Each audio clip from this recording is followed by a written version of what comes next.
Hello, everybody. Good to see you. Welcome back. We got the playbook. We got number 3 coming at you guys. Just a couple of background things, as we jump into this. We're going to be looking at a couple of different maps today. The first is actually from Chicago. Last they played up against the New York Subliners, which was at the New York Subliners homestand. New York has been good lately, right? I mean, they looked pretty good yesterday. Were they good enough to maybe beat a more practiced Chicago team, though, I think is the question on a lot of people's minds. And when you look back at some of the things that they've done versus top tier teams, Chicago's actually one of the squads they've done historically the best at matching up against. The thing about, I think, this upcoming series is we're likely going to see a repeat of Ramaza hardpoint, just based on how both teams seem to favor the hardpoint selection process. I don't imagine that New York is going to allow Chicago a chance to play in a Zir Cave, which means that they're going to leave open a Petro or a Ramaza. And I think that New York are mostly going to be fine with either of those, considering they've got a lot of reps on both maps. But I wouldn't be surprised to see Ramaza come up. So with that in mind, definitely wanted to try to get a second to kind of break down this upcoming map for you guys. Austin is currently doing some stuff with his exit interview with his previous job. So he might be able to join me later on today.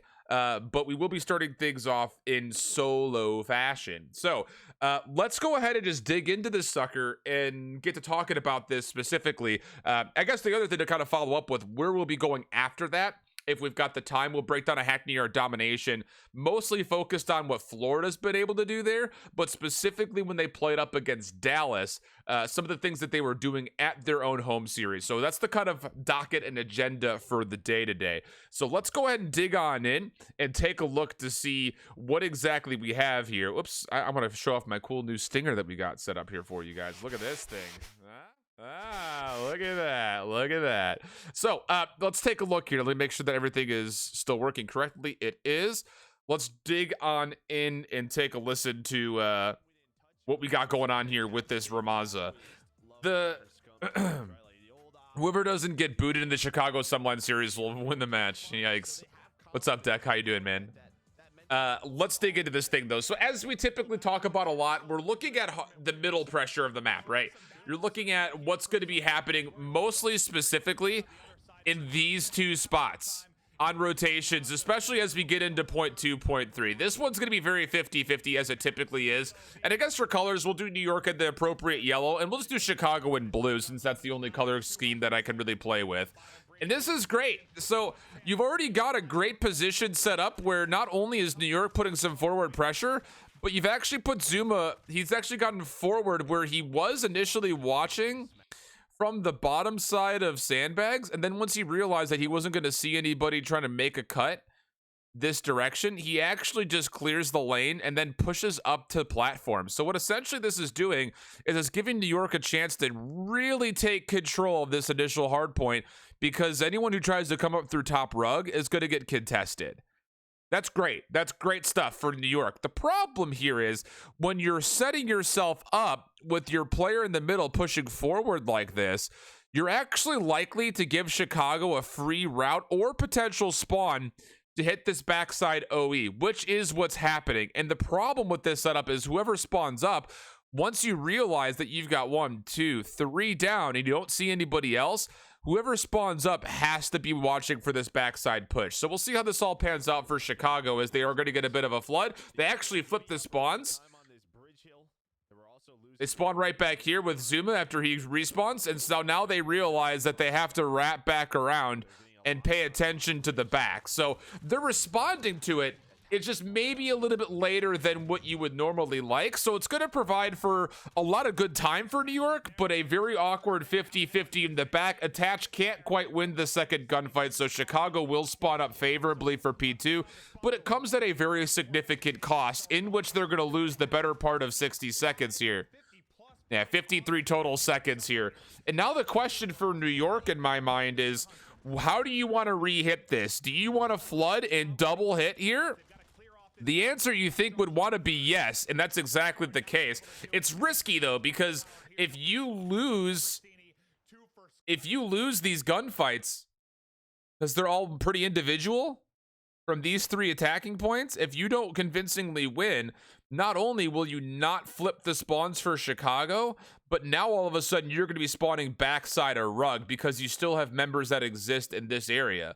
You're not actually getting the spawn for the flood, which is actually from the BS&D area. So because there are some kills that come from this direction, it's actually going to force Chicago to spawn to the backside. But the problem is, because there are some members that haven't convincingly won the back, they're not going to fully spawn in.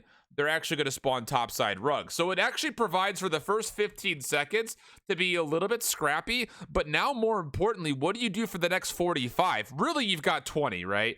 You've got 20 seconds, because the last bit of 20, you're going to be mostly focused on the rotation back to P3. And once again, you're going to be hitting in kind of staggered fashion. So this is a little dangerous. Yeah, you see New York is spawning all out. A couple of more individual kills come through right in front of construction. So now you're actually down to 35 seconds. You're still not set up into a position because Chicago is in an incredible position. They've read the situation perfectly to where they win these gunfights. The people in the hill help the middle, and the guys who just won the gunfight inside the hill actually push out, and they take control of gun.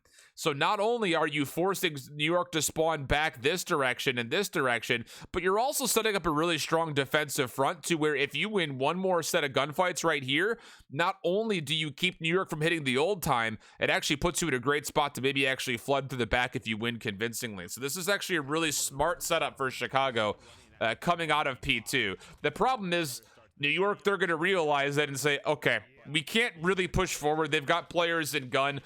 It's tough because essentially what you've gotten in these first 2 hills is New York plays a little risky for P1. They realize they lose the P2 spawns, but they get about 60 seconds worth of time on the first hard point.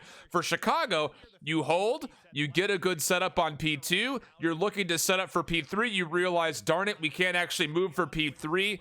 You're going to get a 53-second time when it comes to what happens on P2. The one thing as I'm talking that we just missed, though, is what happens in the back with Envoy. Envoy's right here on your screen.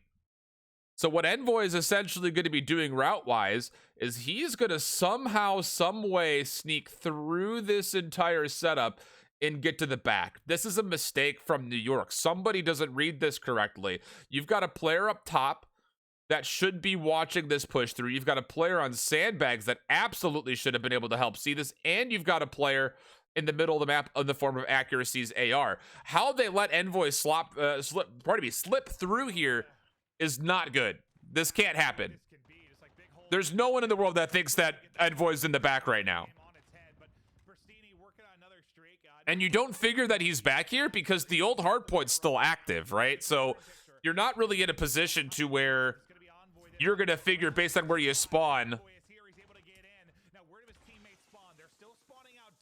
This is still not a full win, though. Look how pushed back New York is.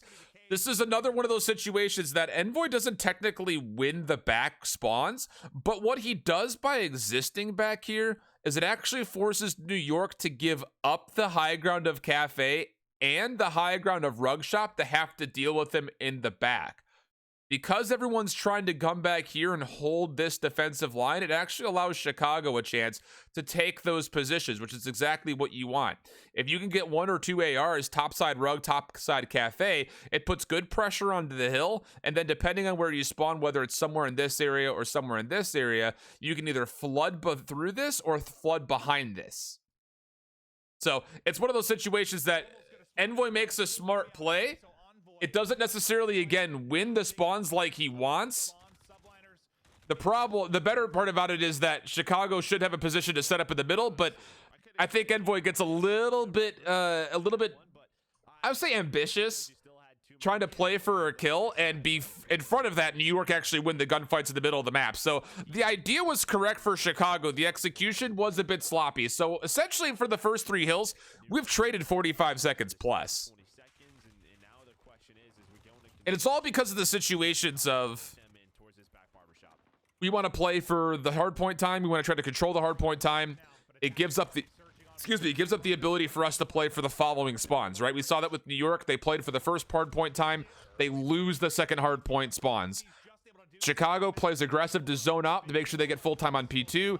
They lose the ability to play for P3 spawns. Now we're in a situation where Chicago is in a position to zone away from P3 to P4 and then hopefully set themselves up for a good controlling amount of time. This has been 45-second trades plus, just simply because of what both teams have attempted to do. They're trying to do the exact same thing to each other, and it results in what you see, which is 45 seconds here for one team, 45 seconds here for the other. 30 seconds left on the hill. I mean, look what we've got. It's the exact same situation where Chicago's doing such a great job of zoning out this hard point that there's really no attempt for New York to make this play with 30 seconds left. You don't really want to make this play because if you make that OE hit, you might force yourself to spawn in the back at the worst possible time, giving Chicago not a chance just to hold from the front, but also a chance to rotate behind this to P5 for free. So for New York, your whole idea is to, once again, hopefully set up to where you're defending like this, and you can essentially control hard point spawns for P5 coming forward. This is just a bunch of trades of 45 seconds plus. Yeah, and you can see Attach actually turns around. He was considering it, but he turns around.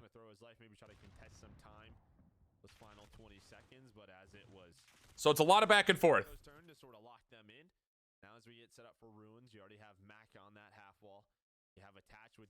And we didn't really have a chance to break it down, but going from 3 to 4, you know, the whole idea is that you're locking down this rotation. You're locking things down from here if you're Chicago. So that way you can freely rotate back, get inside the hard point. They don't quite get the control that I think that they want, but they still do a good job of trading kills up top, and they had players in the middle. So instead of holding this, they essentially hold this, and it still works out successfully for them. So it's one of those things that, again, just because of how the map has kind of played out so far, based on like what the objectives of the teams have been, playing for hardpoint time more than playing for the rotation from the initial part of the hardpoint. They're playing for the initial 20 so much that it's very 45, 45, 45. So now for Chicago, your whole attempt is essentially, you really want to try to do what you can to take control of this high ground, so it gives you a position to flood from multiple angles. And that's essentially what we're seeing for the most part. It's going to be Scump and Formal who win a couple of gunfights up front, and that's going to be enough for an opening for them to get into the hard point itself. So this is the most scrappy hill we've had so far. What Chicago don't have right now is anybody up top on Cafe to watch this rotation. So you're going to get New York members who can actually come and recontest this hill. It's a little bit of a split attempt here for New York. You're flooding from the back this way, and you're trying to grab rug control for New. And I think for the most part, with the time that's left in the hill, New York has played this smart. They got the initial 20 seconds for free. The scrap, the contested 20 was 50-50. You're giving up the scrap time in favor of setting up again for P1. So this is the one moment where I feel like for New York, we really saw the investment of going from old to new and valuing the rotation more than the scrap. Everything up until this point has been, okay, we're locking down the scrap. We have to give up the rotation. This is the one time where New York has done a good job of getting the initial time on 5. They spawn in. They're able to use the contest 20, the 40 to 20 second mark of the hard point. That's what I like to call the contest 20. They get in. They're able to contest that for at least half. While they've done that, though, they've also pushed out rug. And since they're valuing this rotation, they're not valuing the scrap time. They're not. You see how they're not trying to fight a war on two fronts? That's why things go really well for them. And that's where teams like Los Angeles and Seattle really crumble a lot, is that you really see there are moments when they're trying to do both, and because of that, they lose total overall value in the hard point itself. Good break from Chicago from the back. A lot of that is from the SMG line of Chicago just to win their gunfights up front. Couple of kills coming in. Scump needs to find 2, not able to get it, but Formal does find the trade. Envoy already trying to make a play for the backside. Again, it's just a hero play, right? Everybody is so focused on the hard point. Yeah, you've got the opportunity to every now and again throw a free member over to try to work for the backside spawns, but this was 2 back and forth hills where New York gets the initial, they lose out during the contest, they give up the scrap. They're valuing the initial setup so much. When they've got it in front of them and they don't feel like they can lock things down for the scrap, they're going to set up for that initial 20 seconds. This is good pressure, though, from Chicago over the middle of the map. It's actually kept the reinforcements from New York from getting in. So it actually forces them to spawn back this way since they don't have the ability to lock things down here. And because these hits were not successful trying to get into the hill, it allows Chicago a free line of path to get in from the back. Mostly because they've been focused hard over the middle to stop the reinforcements, and eventually those numbers win. They do eventually win the back spawns. They reflood back through. So instead of really getting a scrappy middle part of the hill, it was a scrappy fight for the initial, and New York win it back. Pristini, this is, again, an ill-advised hit, I would say. It's not going to cost that much. He's essentially 1v1ing for the scrap time. Again, you see, because and the reason why he's allowed to do that, why he has the freedom to do that late hit to try to play for the 1v1 is because you already have a member here. You already have a member here. You already have someone on the hard point time, and you actually have somebody here. So the fact that you've already got a setup that looks defensively like this for P3, you could hit one person for ult because you're just going to spawn in here or spawn in here. One of the two. He's going to spawn this way, but he could have spawned back here as well. So that's something to kind of keep an eye on as far as like why Pristini feels the freedom to be able to hit that 1v1 for scrap time. But I was about to say, because he is not there to help the defensive line, New York almost gets the chance to slip through. New York again, able to set up top cafe, top rug. See if you can find a way to flood through that setup from the front side, and it looks pretty good right now. Zuma gets an attempt to try to break. Mac was with him. Doesn't come through, but it's a good setup, and they never give away this top middle side. So it gives them the opportunity to actually try for it one more time, and they're trying to block in, like Maven is saying, trying to watch for the exit kills. Envoy once again trusted to make the solo play to try to slip through, try to make things chaotic. Temp has a huge role to fill here, and I think they realize that Envoy is in the back. This is a pretty heavy setup inside the hill itself. Chicago's in a good spot right now, score-wise, to continue to play pesky. And they lose Temp. So all of this really because Envoy's able to slip through. I think he slips through the backside OE. I don't remember exactly the route that he took. But because he gets that slip through, New York is afraid of the back that they're not able to actually zone the way that they want to. They don't throw more numbers forward to help this defensive hold going from 3 to 4, mostly because they're afraid that if Envoy finds a couple of kills, he will actually flip the spawns in the back. I think this is a bit of an overinvestment for New York. As long as you have somebody in this area, plus you still have number 3 and Temp off the respawn that could come back and try to clear this. I think as long as you have some players that are in positions that are close enough to the back spawn, you should be fine to still zone this a little bit more aggressively. But they're putting the investment over to making sure they bunker up onto 4. It allows Chicago an opportunity to pinch it, yep, through the front, from the middle, and from the back. It's a good call from Merc. This is Envoy kind of learning his lesson from when he snuck through the first rotation to P3. He's trying to take his time, and that's a huge kill from accuracy. Absolutely huge kill from accuracy. Now you're playing just individual 1v1s. Attached gets a really lucky slide through kill, and New York are able to hold the majority of the time. And they're trying to push Temp through the front. That's not going to pay out, but again, you're starting to see the same situation unfold where it's just a trade of 45 seconds for each team. Accuracy able to sneak up onto the top, and now you're in a tie game, all things considered. And New York has successfully gotten up top rug. They've successfully gotten top cafe, and they know that a Chicago member is down this way. So if you're New York right now, you should be able to read, because of that kill pushed up through the BS&D site, plus with the kills that you found mid-map, you should be able to try to push around the back and win these back spawns. What you want to see, though, is that accuracy never leaves this position. You let that flood exist from the players from Rug Shop. This is still the pivot point of this entire hard point. If you can control cafe, you're in a great spot. Because if you spawn up top, you can hit from the side. If you spawn in the back, you can hit from the back. If you spawn from the front, you can hit here. All of it is staying safe, where you never have to worry. All of these rotations, otherwise, you have to be worried about what's at cafe. But if you can control cafe, Now you're in a position to where you could just simply flood through in any of those directions, depending on where you spawn. So this is a really powerful position, and accuracy needs to be holding on to this spot. And he does. He finds a kill because of it. He's going to find likely a second. He gets the assist for it. And now here comes the flood from New York around the back.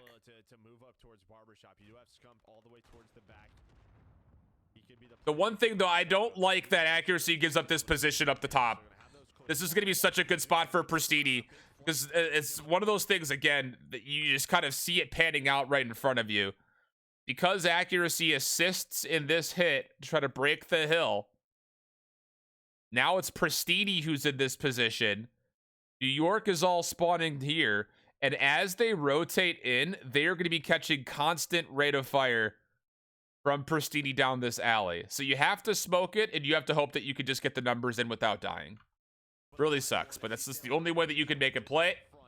The other option, though, for New York is just trying to delay, and I don't know how they... Pristini actually doesn't hold the angle, so... Maybe a small mistake there from Chicago to not hold that angle a little bit more diligently. So now New York are in a great spot. You're bunkered up in the hill. You can win in 10 seconds if you can just hold things from the front. I would imagine if this starts to get scrappy in the next 10 seconds, what you're going to see is whoever spawns up back this way is going to start to make this play up here. Win the rotation, because Chicago has to flood. They have to contest this time. Both teams technically can still win here, but obviously with New York in possession of the hill at the moment, Chicago has no choice but to try to flood in and contest this. And New York are actually able to keep Chicago from not only getting in, but they're actually spawning them out. So you never have to worry about that late rotation because they win those gunfights in the front. It's pretty insane though, right? Like, that's a really, really strange game. And we'll just pull it out one more time here. Let me just go into this and grab the map picture for Ramaza. You guys see that? Sweet, you can see that. So just to kind of break down one more thing, just to kind of give you the things to look for. For New York, just to give you the full wrap, they spawn here. They invest their numbers, but they flip someone up the middle. That was Zuma that time, who's essentially just trying to play, and everything is playing for stopping this hit, essentially from Chicago to make this play. And they do that successfully. What they gave up, though, was the long OE. So essentially, because they're playing so far forward, trying to control not just this, but especially this, it puts them in a position where they lose the P2 spawns. But they get the majority of time on the first hard point. Okay? Now the shoe's on the opposite foot. Chicago's in a position where they hold the spawns. They're able to hold down angles to essentially read how New York is going to be hitting. New York, because of their spawns, are hitting from 3 different angles. They never fully break. The one convincing gunfight win that we saw, though, was because this was being held defensively and Chicago wins the gunfights from the front, they slip forward. They're able to zone off New York now from ever seeing the light of day from the back 30 seconds. So now Chicago's in a position to where they are set up for the scrap, but New York is in the position to hold things down for P3. So you kind of see how that trade's going back and forth. The teams early on are favoring for 45 seconds plus worth of time, even if that means they're going into the scrap time. So they're giving up the rotation in favor of the time. That's essentially how things have gone. Same thing happens again. Chicago tries to take the middle. They eventually do, but remember that there was that one slip through for Envoy into the back. He maybe pinches a touch too soon. Everybody dies. And so Chicago was essentially forced to have to play defensively, not giving up any time for P4 because they gave up so much time on P3. New York tries to hit. Doesn't work all that well, and back and forth we go. So the things to kind of keep an eye out for is, will we see more of this heavy investment for both teams to essentially bunker down and just take the majority of the hard point time, which essentially forfeits the middle of the map each time those rotations happen? Or are we going to start to see teams start to invest more, especially going from 2 to 3 and from 3 to 4? Are they going to try to lock down these areas more specifically, especially in that scrap 20 seconds? That's the kind of thing I want to just kind of keep in mind as far as things to look out for as we go forward into the rest of this matchup. If we do see the Ramaza, which I figure we probably will see the Ramaza coming forward. So that's just something to kind of keep in mind. Predictions? You have to hold on Ramaza perfectly or you will lose. I mean, I know what you're trying to get at, Ben, but you can make that argument for every map, right? You hold perfectly, you're going to win. You don't hold, you're going to lose. So, no, but you're right. That is what happened to Minnesota. Yeah, you're absolutely right. That is 100% what happened to Minnesota. That's very, very true. So let me queue up the third map. This is going to be Hackney Yard Domination, and this is Florida versus Dallas. Personally, though, I think that New York is going to have a really tough time upsetting Chicago. I think if there is an upset to happen, it happens in this upcoming matchup with Toronto and Florida. And I imagine we'll probably see Hackney Yard. I'm thinking 3-1 Chicago, personally.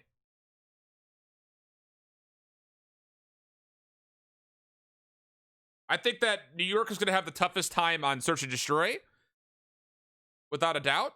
And it just depends on what they could do on map number 1, depending on what it is. But I wouldn't be surprised to see Ramaza if the series gets extended a little bit. 37-30 is what I'm looking for here. I feel like the amount of spawn pressure you can apply from top mid, you almost always should have one guy try and hit it, or you could get trapped and lose 20 seconds before you touch the hill. Yeah, absolutely. I don't think it'll be a 3-0. I think that Chicago could falter on the dom. You know, looking at what these teams like to play domination-wise, or I guess what they have played domination-wise. New York has done the best on the domination in this head-to-head series, and a lot of it has been on Hackney Yard. So it'll be interesting to see if Chicago gives them Hackney Yard. They're 3-1 on the map overall. New York is versus Chicago. And New York historically has hard vetoed Petrodome, but we did just recently see them play up against Minnesota on Petrodome. They looked pretty damn good. So that would probably be the next best option. If Chicago doesn't give you Hackney, I think you put them on Petro. You definitely don't want to play Chicago on Gunrunner, not only because it's Chicago's best, but it's also New York's worst. So I would look for, I'm predicting it'd be a Hackney Yard Dom. But I don't think that, I would figure that if the vetoes were to come through and as anticipated, New York will veto Gunrunner, and if Chicago's paying attention, they'll veto the Hackney Yard, hoping that they'll get New York on lesser preparation overall. But yeah, both teams are not necessarily super favorable on Petro. We haven't seen Chicago play Petro since the New York home series.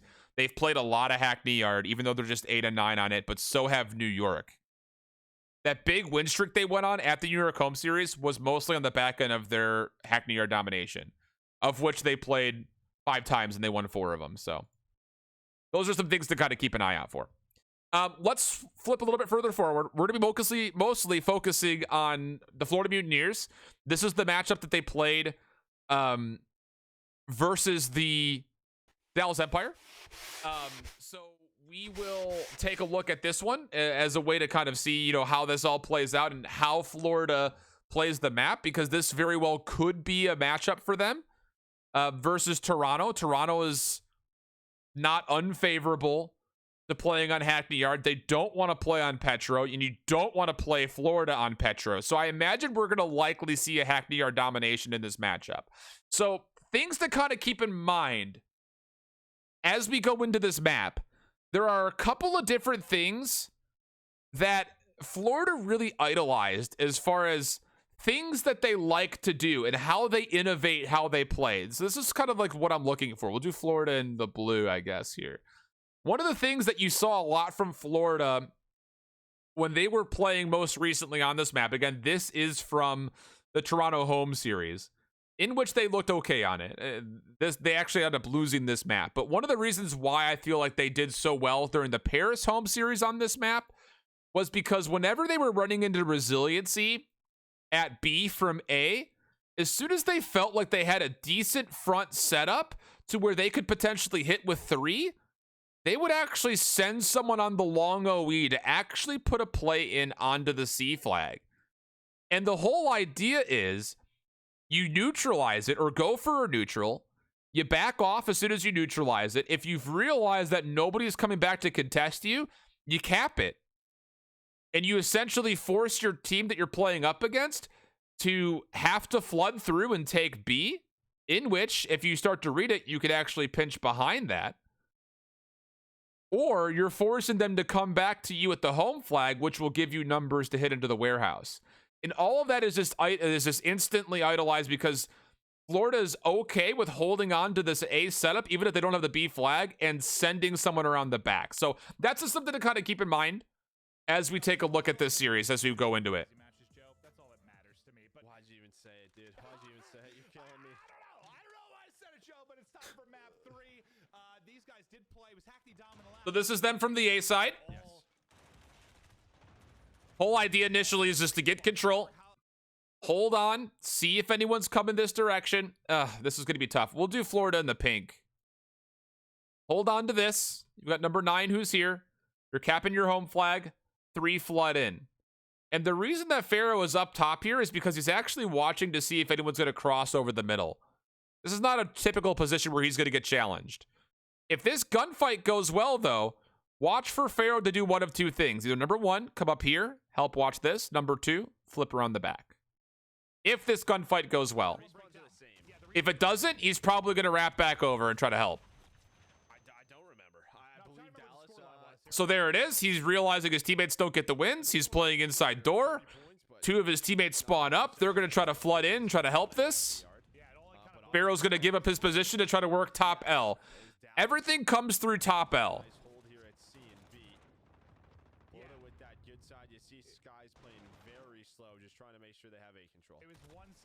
Good start for Dallas here. More often than not, the team that wins Hackney Yard domination is the team that from the C side can hold on to B or keep it neutral for the longest. Yeah, you'll eventually see a couple of spawn flip situations from C to A. But overall, when Dallas wins maps like this, it's not because they're able to flip, it's because they're able to hold on to a CB setup for a long time. And this is one of those moments where you saw it for a second. It's Awakening who falls, but this is one of those moments that Florida's getting a little bit frustrated. This flood's not working out for you. You're trying to do something different. Very regularly, you'll see kind of a 3-step process for a team like Florida. The first is obviously you want to get inside the hard point. That's number 1. If that doesn't work out, the second point of interest you'll see them starting to hit on is right through the middle of the map. And then from there, you're essentially trying to get to the 3rd position, which is right upside top L. Or you're putting pressure. Essentially, it's put pressure here, put pressure here, put pressure here. That's the whole idea for really a lot of teams. It's not just Florida.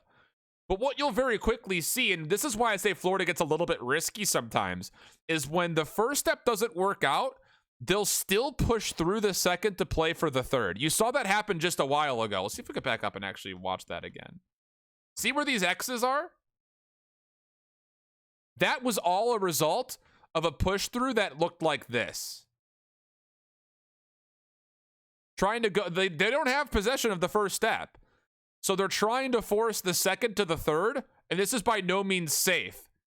The reason why I say that it's no means safe is not only is this a risky play, because you don't have a lot of information, but if your teammates get wiped in the front and you get resulted into in the back, guess what? That's a free flood through. That's a very risky play. And especially if something wacky happens and the guy in the back dies, you might just spawn here. It's a risky play when you don't have the first and you go for a second and then the 3rd. So it's a little bit risky, but they end up feeling okay about it. It was 176 to 152. Mostly because Havoc finds that last kill and he very wisely tries to play his life for as long as possible. But you saw it starting to happen, right? Like the spawns were up here. This was risky. If Havoc doesn't stay alive or get that kill, that's absolutely Dallas pushing through. So a little bit risky. And once again, now you're starting to get that same little frustrated setup. You're trying to push through. Here comes the play from the middle. They're trying to work back through the second position. They're realizing they're under threat, so you have to hit the reset button. This is a reset button hit for the side of Florida. You spawn up here, get here, get here. Just reset.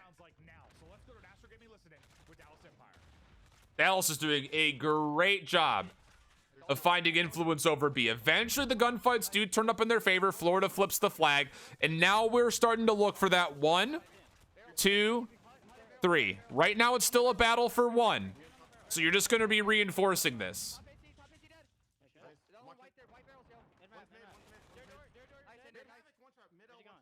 Really good stuff from Dallas's point of view. I'm not going to comment on it too much because we're focused on Florida. But this is what I like to call the reset button. You're not in a position to hit this. You need to play defensive. Defend here. Get back. Defend this way. Once you get some kills, then start to make a play forward in one of those directions. Weird spawn out. See what he does with it. Yep, here he goes. What a call from Clay, dude.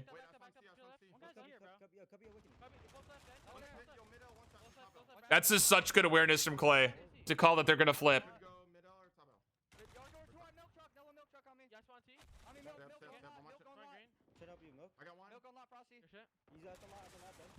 That's a huge win from Pharaoh. If Pharaoh loses that gunfight, you essentially have a 1, 2, 3, and eventually 4. Dallas is still going to hit this one more time, but now they're in a position to where it's a 2v question mark up front, and you're going to get a little bit support off the spawn. So this is actually Florida, because of that gunfight win from Pharaoh, they can actually stabilize. And you can see the call right now is that they think they have stabilized. So they're sending someone over to C to put the pressure on and further allow them an opportunity to punish Dallas here, force them to come back here, and then it allows you to push through and get to the B flag. It's a really gut check call to make this play call. Super, super risky. Because if you don't win these gunfights here, you could be getting triple capped. But look at the trust, man. Look at this trust. Because Pharaoh wins that gunfight, they've got 2 members trying to influence A. You're going to have the help of Havoc. You're going to have eventually the help of, who is this? Frosty. And it's going to be Awakening who makes a play for C because of it. This is very risky because if they lose these gunfights, if Dallas wins in this part of the map, it's a 1v1 for a home flag. Because Dallas isn't spawning in.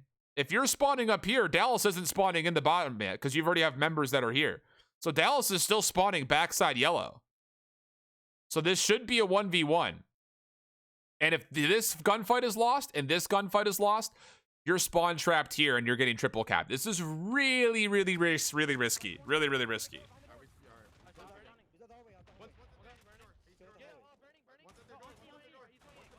Awakening wins the gunfight at C. Florida wins the gunfights at A. And now all of a sudden, even though the gunfight doesn't come through, you're going to have numbers that try to hit this. So you push through the middle, you push through the front, you're hitting 1 and 2 at the same time. And Dallas is just coming up huge to hold on to this B flag. It's massive. Massive, massive hold from Dallas's POV. But they recognized it at the last second. It could have got a little scary there because you did have Krim, who was pushed up at the half one. I think another scary situation here. Spawn up here. They're still trying to play for 3. You're tracking back 1v1. You do get a spawn for C because of this risky play. Havoc has to play his life. What you want out of Dallas? Yeah, I think it was Shotzi who spawned up like backside office, and he got a. I think it looked like he got so big from Havoc. Player from Mutineers that spawned A. I mean, he is single-handedly. He's single-handedly kept 3 Dallas members at bay. Well, really 4 if you want to consider it. Like, Dallas can't officially push through and grab L control because Havoc stays alive and finds a couple of kills in the back. So even though this is another bad situation where, again, Florida, I think, gets a little bit too risky. They spawn up here. They send numbers this way. They send numbers this way. This doesn't work out. They essentially spawn up topside. You get this win. You have to flood and rotate around the back. The fortunate thing is that Havoc stays alive. So you turn a bad situation into a salvageable one, but it's still at no point... Florida's risks have not really paid off with much reward yet. You do have two players here from Mutineers that should be a neutral in pretty quickly, and there is the neutral. There is the change. Does this kind of make sense for those of you guys that are watching? Like, do you think this is helping? Like, do you kind of like opening up your third eye a little bit when it comes to like trying to read the minimap? Because I won't lie, like when I watch Domination be played at this level, I'm spending 90% of my time watching the minimap. And we need to break this moment down here that's coming through. This is all scrappy gunfights and just a really good read on the push through. So essentially what you had set up was you had a player up top that was trying to help get the read here as far as who's crossing. And with that read and with a little bit of damage, it helps them win the gunfights up front. They turned that into a push through. And with spawn right here, this guy comes and help. And this should lead to a flip. Mostly because they find the wins right here. Push through that direction. You spawn here. You push through this direction. You secure A. You already have the C flag. That's why, right? That's the difference here. You spawn this way. If they don't have the C spawn, or they don't have the C flag, I think this player goes back this direction. Like, if this is Florida just bottled up in the warehouse, and they still get these wins, I don't think this player comes to help A. I think he probably goes back to help C. But because they have the C flag, this is all playing for this A flag flip. And I think there could be an argument because of the time that's left on the clock. You've got 1 minute and 8 seconds. That if you're feeling really good about the way that this exit goes, you actually do send this player back and you play for a triple cap for a little while longer. But I don't think you need to. There goes Awakening. He's pushing through over to Useless. He helps get Krim in the back. Pharaoh wins another pivotal gunfight. Awakening takes 2. Pharaoh's going to chase down the 3rd. And that's going to be a flip. So not a full triple cap, but they're keeping pressure of 2 flags, which is really, really good. And here's the difference. Remember that time that we were kind of framing up Dallas when they were making this same push through? They weren't able to get into this position to retake L.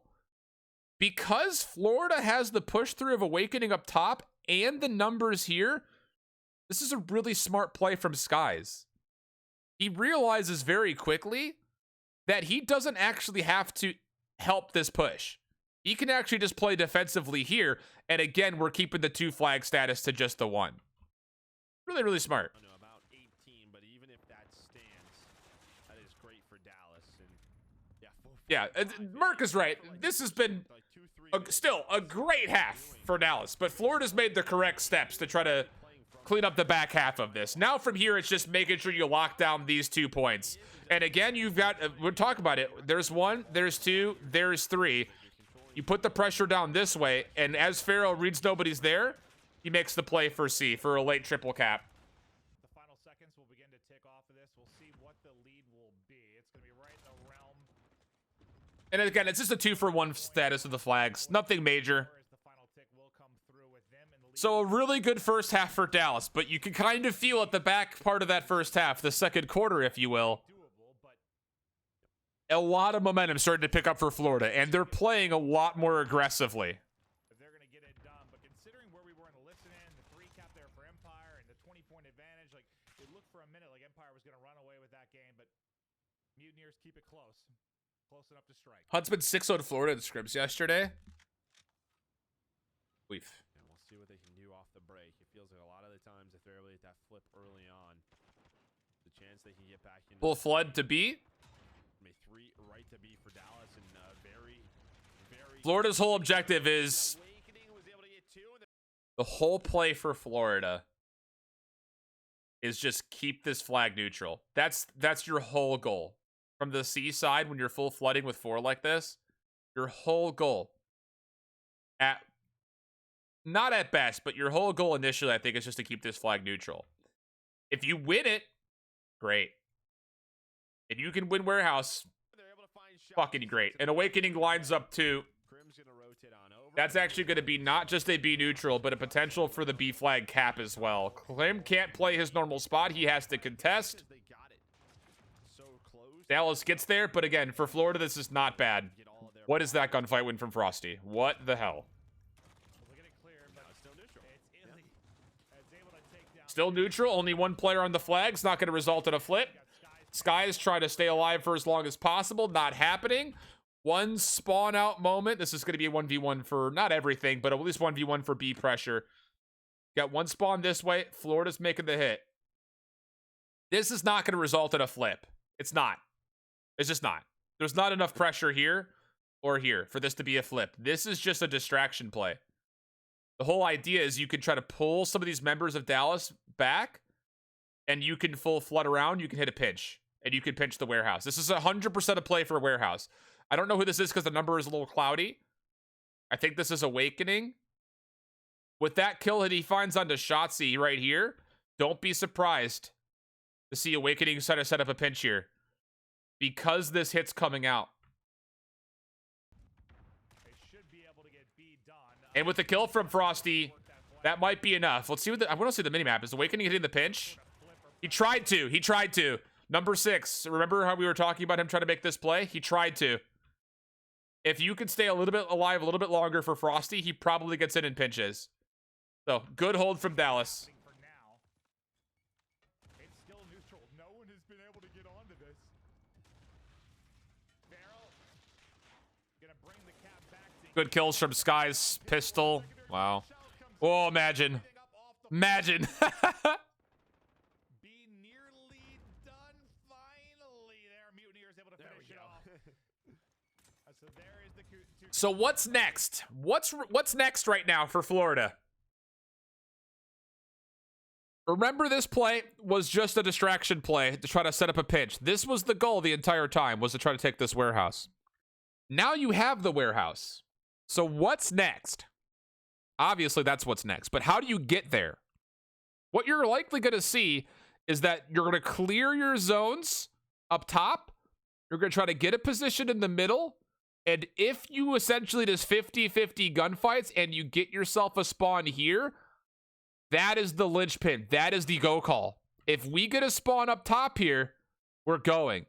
If we spawn back here, though, we realize that as we're watching this, or maybe a little bit further forward, and we're watching this, there may indeed be a player making this play. But if you're pushed up through warehouse and in the middle of the map, you're likely going to spawn here. So they're just going to read spawns at this point in time.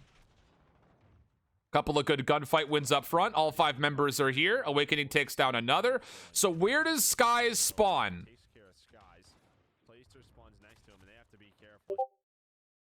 This is the weird moment right here. This is the one weird moment. We'll go back and we'll watch this spawn up again.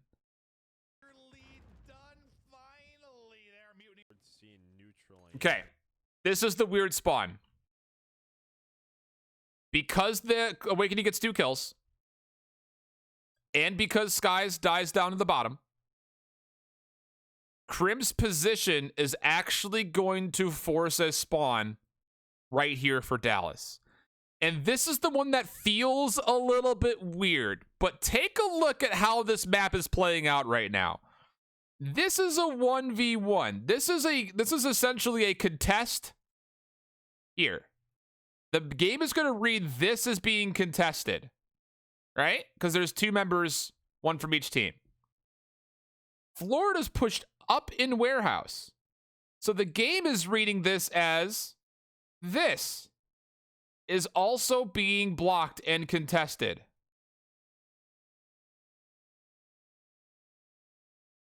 So there's only 2 places that Dallas can spawn right now.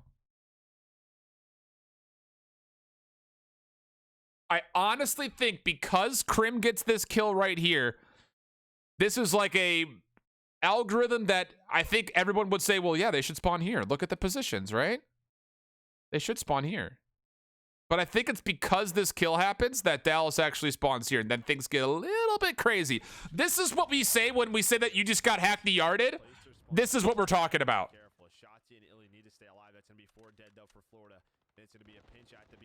So it actually ends up benefiting Dallas a little bit. Essentially, like how those spawns come through, you had one spawn right here.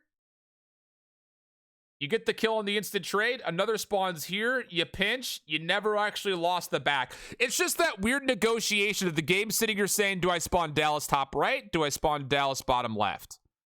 Because the game decided to spawn them here, it's going to force Florida to spawn here, Dallas to spawn. It's just a little bit hackney-yarded, man. It's just a bit of weirdness.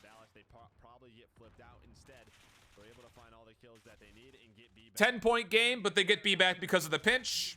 Down 10, looking to close this out in 3-0 fashion to get back on track after a disappointing last event. Let's go to Astro Gaming, listen to him with the Florida Mutineers.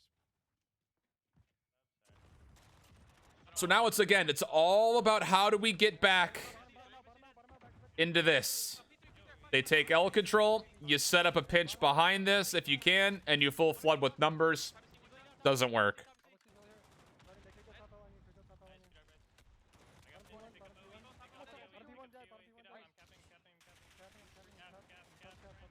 Good trades. Beautiful play. Dallas is just doing a really good job, I think. You know, this is a tight game, and I don't remember how Florida gets into this game again, but Dallas is playing the game better. And most of it is because they just did a better job from the C side of the map, getting the B flag or keeping it neutral. Good 3-man wipe here for Florida. Unfortunately, they do get a team kill, so they can't fully push their numbers. Listen, they can flank bottom L. I'm trying to go back and forth. Okay, try to pick up bottom L then. I'm watching far left, green over you. This is all hold. This entire play, what Florida does with the back half of this game comes off of what happens off this hold. It's the same situation. Remember the last time we talked about it? You hold here. You hold here, and actually this time, Pharaoh is holding this. As soon as you figure out where the kills are coming from, then you make your decision. This is a Florida Mutineers team that is down by 20 points. There is enough game time to hold 2 and win the game. And they are sitting here being reactive. They're reactively going to make a call. They're not being proactive at the moment because they know that they're in a position to where Dallas has to make the play. Because if Dallas doesn't make a play, they win the game off of 2 flags. This is a really good read. And then as soon as they figure out how the status is going, if they end up essentially losing this push through, then maybe you go for this hit. If you win this, then maybe you double hit. And you try to go for A. And you try to put the game on the line by holding on to A and B. You hear the call right there. They're setting up for the rebreak. Good help over the middle for Pharaoh.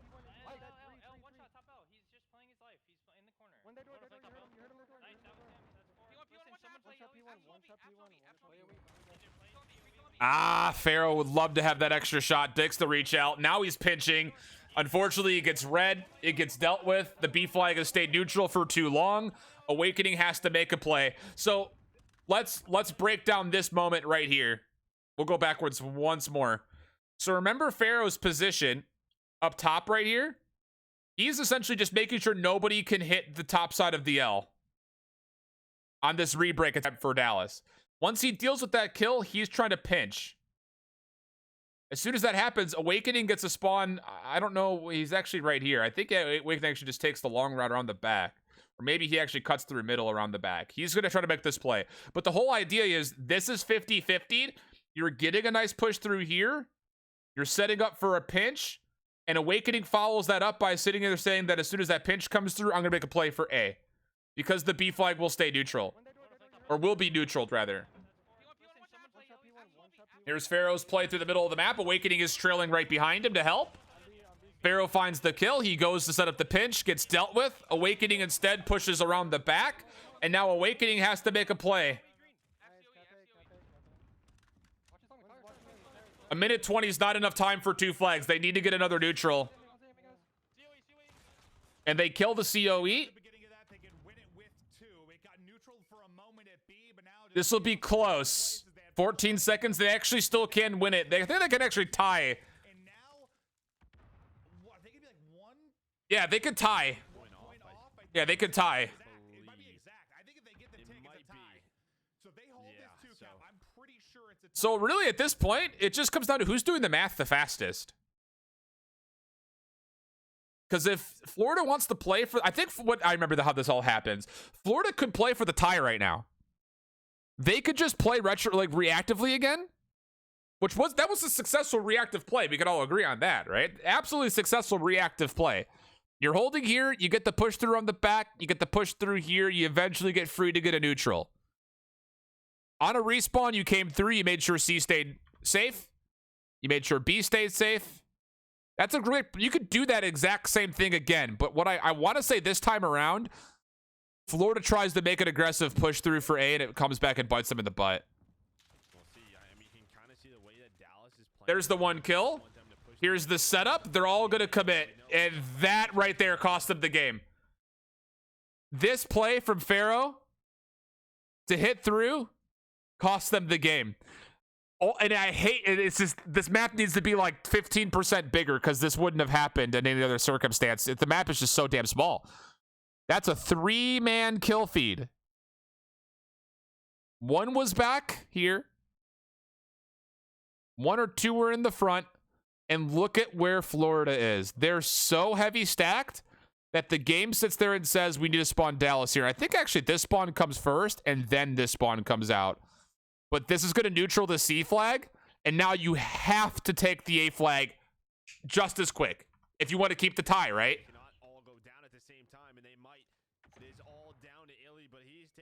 And all you have to do is just stay alive for a little longer. Crim stays alive. It just, yeah, everything came down to that one spawn. That one spawn. And Maven calls it. As long, he says it perfectly. As long as you got this neutral before this neutral came through, it's going to be enough. I think the only other play that Florida had in front of them is if they decided they wanted to instead play, they wanted to play for the tie. The only other thing that could have happened there. Really tough circumstances, but I think that overall, as much as it was a really good attempt from Florida, I still think Dallas has played the map better. Whoa. Yeah. Cool transitions. We love that. They just need a back garage spawn point because they have too much pressure tires and spawn is green or flip instead of back garage. Here's the problem with the map. I'll tell you right now. It doesn't matter if it's it doesn't matter if it's hard point or domination. Here's the problem with the map. You have 2 objective points, good in yellow, that are against the back of the map. What the hell do you do? The only possible spawn points, because you can't spawn in the hill, have to be around it, right? These are the only possible spawn points. And why this is not, you know how like frequency is kind of the same way? Because you essentially had like frequency at Black Ops 4, you had the same thing, but there was like a lot of extra map in the back. Remember that? Like those big guys in the back? It gave you the chance to spawn back here, but even that didn't work out all that well because you got spawn trapped. This is bad because it doesn't matter which side you spawn on. You have a literal brick wall to help you hold, and essentially another brick wall right here. It's just how sturdy these spawns are because what's in front of it. And because if you're spawning here and you're playing up this way, like defensively, the other team's not going to spawn here. It's too small. If the map was bigger, say that the map was like this instead, you would have the ability to have spawns top right corner, top left corner. And if you're holding up here, there would be enough space for the other team to spawn down this way. This map is just bad. This map is just bad. It shouldn't be in the competitive playlist. And I've said that since day one. The map is just too small. There's not enough space to put the hard points. Everything is literally like all of the points to control the hard points are literally bordering the actual back walls of the map. It's just not possible to put enough spawn points in the map. It's the real unfortunate thing. I just fucked up. Let me pull this. I was drawing that entire time. So let me go back and re-say it one more time. Because you have objective points that are on the back side, I'm just gonna do it really quickly. The only places that you can spawn are right here. And there's literally a brick wall in front of both of those points. And because the map is so small, if you are spawning here, and as long as you have someone who's a little bit further forward, they can't spawn here. It's too small. If the map was an extra 5% bigger on every side, and the hard points were in the same spot, your spawns would then be up top like this and down here like this. And even if you're putting somebody in this position, there should be enough space to negotiate a spawn somewhere in here. So it's a little bit more 50-50. But the map is just too damn small. Literally, three of your objective points are bordering the back wall of the map. There's just not enough space. And I guess technically you could argue that this one up here, because there's no spawn, right? There's no spawn right here. You can't spawn right here. You have to spawn in one of 3 spots. You spawn in one of 4 spots, really. And you have your out spawns and your in spawns, which is what Parasite was talking about on his stream. So it's just not a good map. It just shouldn't be there. That's all I can say. It shouldn't be in the competitive playlist. It's just not a competitive map. It's too small. It needs to take some of the real estate away from Arklov Peak. That's gonna do it though. Hope you guys enjoyed that breakdown. We'll be back for more tomorrow. I believe Austin will be back to join me. So that should be fun. We'll be breaking down probably playoff specific games, unless we're going to be looking just at Atlanta and just at Dallas. We'll see. I'll kind of look to see who they're playing and what the likely map set's going to be. We'll try to give you guys a breakdown. But like I said, I imagine we're likely going to see a Chicago versus New York on Ramaza Hardpoint, and I imagine we're going to see a Florida Toronto on this Hackney Yard Dom. So hopefully those things will give you something to look at, and you can kind of take something away and come into today's games with a little bit of extra information, and I think just an extra idea of what to expect, or a trend of what to expect. If you guys like this content, please shout it out wherever you can. I'll shamelessly ask for a Reddit post, shamelessly ask for you guys to retweet, tweet your own links. I feel like this content is really good. No one's doing content like this. I think it's very well put together. I think Visions and I bring something really special to the mix when it comes to talking about the games. We try to keep it a little bit more casual. So if you guys like this style of content, please do what you can to help support it, because viewership traction is by far the biggest deterrent to doing stuff like this for us. So thanks for all you guys that followed and that stayed in and watched, and we'll catch you guys in the YouTube chat. Have a good one. Bye to the bye.